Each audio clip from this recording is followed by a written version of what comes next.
Yo, 420 Kids live direct in effect, Oklahoma City bound, a D-Town, knowledge is key, Dirty Mac, and what's happening? What's the biz naives? In today's episode, we got Bethune Cookman controversy. Why wouldn't Bethune Cookman University want Ed Reeves as head coach? Knowledge is key. Tell me about it, man. What's going down, man? What's the business? Not too much, man. It's in finna. What you think? Why you think they having troubles like this? This is the second time that the historically black colleges they witness the greatness that can come from Jackson State University just with a championship caliber type player like Deion Sanders. So why would you think that Bethune Cookman would turn around? I don't know, man. What you think about it, man?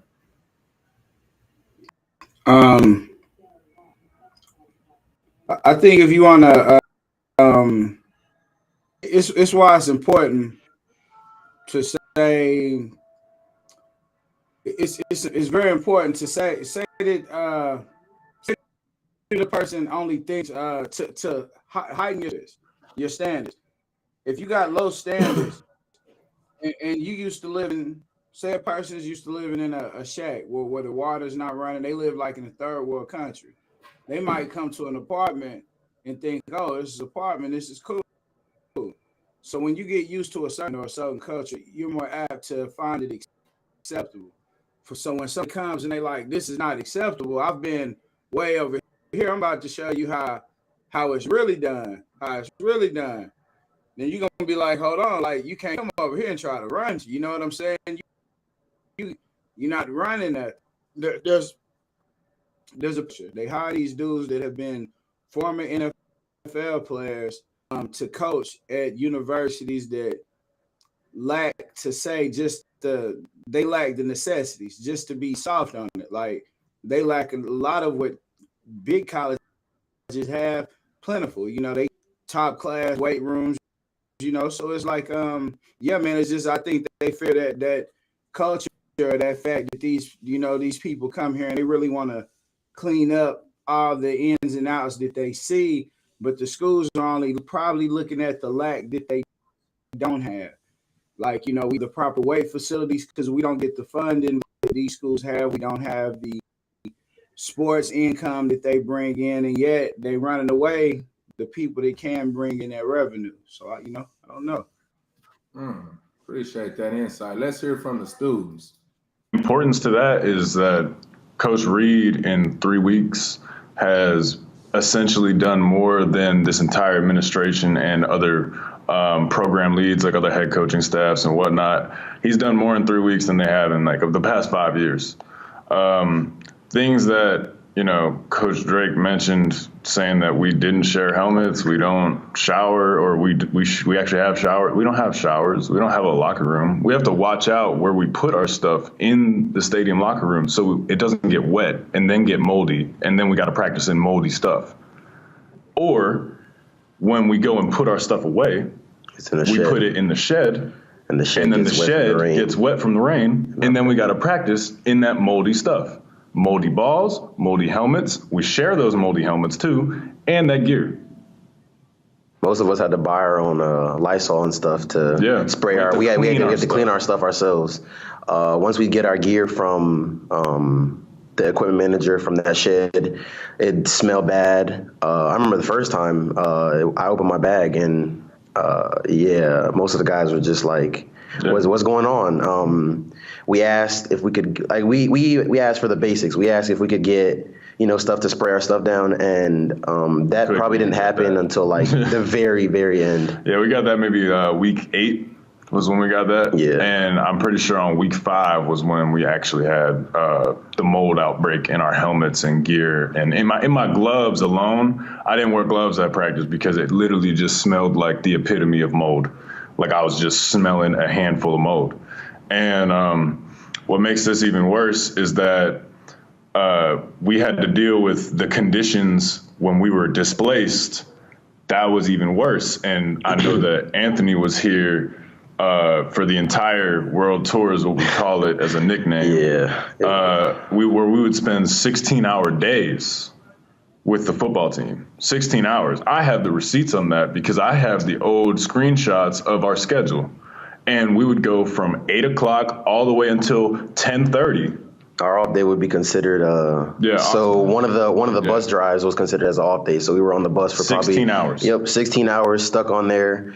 By the time we got there, it was probably like, I want to say 1:30. Yeah, it was about 1. We got some food, and then after that, it was we went to bed. Then the next morning we wake up, meetings and everything, go eat breakfast. Yep, a normal day. We didn't just drive 16 hours and get there at 1:30. That's why I don't understand why they would run off people who could bring a vast amount of resources and could bring a championship caliber attitude to the historically black colleges. They need these type of, and then again, like you said earlier, man, they don't want people looking at the money because they embezzling money. A lot of people, they get a lot of people there and they gonna lace their pockets while the kids are suffering. You hear me? So, man, that's a very set of unfortunate circumstances that they have going on at, most of the black historically black college universities. These are, I've been to one, and man, they got some buildings that's not even open. Paul Quinn is one of them. They remodeled and did it. They did it up now, but this is happening too often. Mm-hmm. And the majority of the time, while it's happening, there is no Ed Reed around. There is no Deion Sanders around. So the kids don't even have a voice. This is putting them at a point where the school probably going to go back and say, hey, no more talking to the media. You get kicked off camp. They probably made some kind of rule because, man, they don't want exposure. Yeah, it's just like, and all these, the NBA, they tell their players, shut up, don't talk about certain things. Like, this is part of a culture, man. This silencing people, what they call it, not kill culture. What do they call it? Shit, cancel culture. Cancel culture. Cancel culture. Yeah. This cancel culture, like it's cancel culture, censor culture. Yeah, bro. I don't know. I'm struggling to figure out how people gonna communicate because, yeah, man. In any college, should players really have to worry about it raining outside and them leaving their helmets out where mold getting in their equipment and then they having to put this equipment in? Is this even reasonable? They don't even have bathroom showers. My high school had a shower, and it was a small 3A school in Alabama. Like, you know what I'm saying? But they had showers. 4A school. I'm tripping. My bad, DI. Yeah, 4A, wasn't no 3A, but still though, bro, no showers though. Yeah, they had showers. They're showering in front of everybody, but they had showers. But yeah, bro, I don't know. That's crazy for a college, Bethune Cookman. What we doing? I ain't really heard the people who was there in these situations for Bethune Cookman. I've yet to hear them speak up. It makes you seem like it has to be something behind the scenes. Ed Reed come in, people start investing, them books get looked at a different kind of way. You know what I'm saying? It got to be something because on the outside looking in, I just can't see it. The man didn't even coach one game. He just started building. Nobody's getting, the great turnaround. These is movie type things that everybody's missing. You studied the 3 years Deion was at Jackson State. Man, you could probably make a movie. Man, some of them speeches I heard was so motivating to them young players. Is like they gonna remember the rest of their life. I can't see why Bethune Cookman would want the young people not to see or feel the same type energy there. Hey man, that's truth, man. That you bring a championship caliber, you bring work ethic to the school, and like I said, man, these people. I don't know why some people love to stand in the way of people's progress, man. They got an intern president. Why would you not want Ed Reeves? He's bringing a vast amount. He has rich friends like Shaquille O'Neal. They're gonna, man, and not to mention that these caliber type coaches will derail the D1 prospects from going to Alabama, to Oklahoma. You hear me? To all these top divisional school colleges. Yeah, they'll be going here. So that's the main thing that they don't want. So they got secret entities that's controlling the narrative from the funding. Hey, they talking about rap music. They talking about some rap music. Oh, you're listening to some music. Come on, man. The student said if you walk around the campus, everybody on the campus listening to rap music, but so when you're just looking for a reason, you're gonna find any reason. That's ridiculous, man. And we got these caliber type of people at the schools. Why wouldn't you want a multi-million-dollar man with multi-million-dollar friends and resources to come so the kids can have a shower? You hear me? The college kids, when they play, they don't got mold on their helmets. That all of a sudden the stadium gets built, locker rooms, endorsements. But then, like you said, they got to watch that paper trail. Hey, where's this money going? Yeah. That's what they want. Yeah. More so than that, I think it's the Division I colleges, Division I athletes going to the historically black country. Yeah, they don't want that competition. They don't want that competition. Not. But absolutely not. Yeah, man. Bro, you would just said something on point though, man. This real talk, man. Yeah, the funding, I say with besides the funding. Yeah, man, just the impact them cats can have on them schools, man, is totally different. But yeah, man, they don't want to have to rival. It's like you got a funnel. It starts in high school. You start seeing some of the best players in high school PP. They say we got to prep this person because this person could make me billions of dollars. Billions of dollars. So now we got to send you to our next preparatory Division I school to prepare you for the next level. If I can get you past this Division I and we can make all this hype around you, I can already have you to make a lot of money for one of our big organizations. You know what I'm saying? So why would they? Look, keep in mind, it's not to forget. No NFL teams would give Deion Sanders a shot at coaching. I mean, the man said he could turn Michael Vick and make him the best quarterback in the NFL. Michael Vick went to jail the next year for dogfighting, and Deion Sanders was never spoke of as a coach. I mean, so they know the danger, they know the greatness that Deion Sanders could possess being an NFL coach, being a college coach. They really know that man would be very successful. I mean, he was successful at playing. Like a lot of these coaches, yeah, they have never played a down in the NFL, but coaching, they're sports gurus, but they can't move fast. You know what I'm saying? They can't jump that high. They can't play the sport. They can't move. Yeah. So once you get, I can talk about it though. Once you get the people who can really teach the other people to do it. That coaching is a one-on-one thing. So fundamentally, Deion Sanders is proving that he can teach because he's done it with two of them. He has two sons that are LeBron James. They coming behind him, and they guaranteed to go to the NFL. Yeah. That's why the narrative. So in closing, man, the little narrative being portrayed, like I think it's just to derail the Division I athletes from going to historically black college universities. I think that's what this is all about. Just like they all of a sudden now they see what Deion Sanders can do. at a historically black college with no resources. You hear me? They licking they chops. He did this with no resources. So Jackson State, they want to hire Ed Reed too. They want to hire that. There it is. That's what you were saying. Yeah, they want to hire, but yeah, they said they fumbled the ball right there. They said we fumbled right there. We messed up. Hey, Ed Reed, come holler at us. But I wouldn't go to them either. Just how they treated Dion. You know what I mean?